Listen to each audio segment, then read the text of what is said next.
বুঝতে পারছো না গরমে, কিন্তু আজকে দান যেটা মানে দেহটাকে গোবিন্দের কাছে দেওয়া।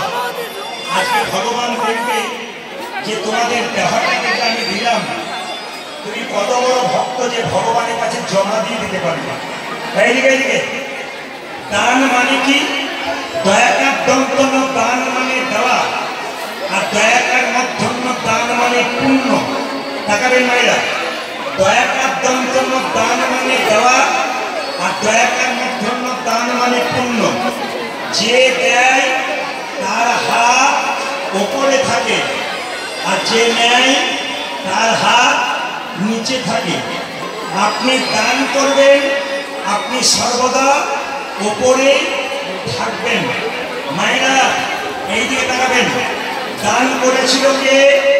দ্রৌপদী।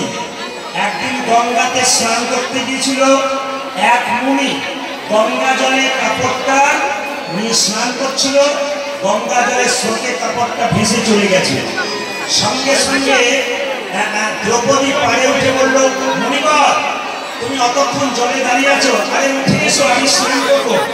মুনি বলল, মা, যে কাপড়টা পরে আমি স্নান করছিলাম জলের স্রোতে ভেসে চলে গেছে, তুমি যদি তোমার কাপড়ের কিছু অংশ কেটে আমায় দিতে পারো, আমি লজ্জা নিবারণ করে পারে উঠব।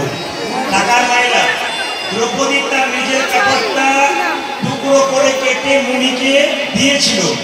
মুনি লজ্জা নিবারণ করে পারে উঠল। মুনি আশীর্বাদ দিলেন, গো মা, এই যে তুমি এইটুকু কাপড় দিলে, একদিন তুমি কাপড় অনেক করে পাবে। একটু মনোনিবেশ করে শোনেন, আপনাদের লাভ আছে। আপনারা কষ্ট, কৃষ্ণ নাম শুনতে কোনো কষ্ট নাই।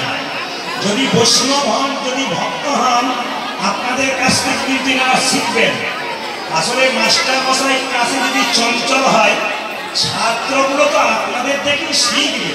তা আপনি যদি বৈষ্ণবের বেশ ধারণ করে আসেন, অথচ আপনারই চঞ্চলতা থাকে, তাহলে আপনাকে দেখে ভক্ত কি শিখবে? আপনার কাছে বহু কিছু শেখার আছে। তাই তাকাবেন আমার দিকে মায়েরা, এখানে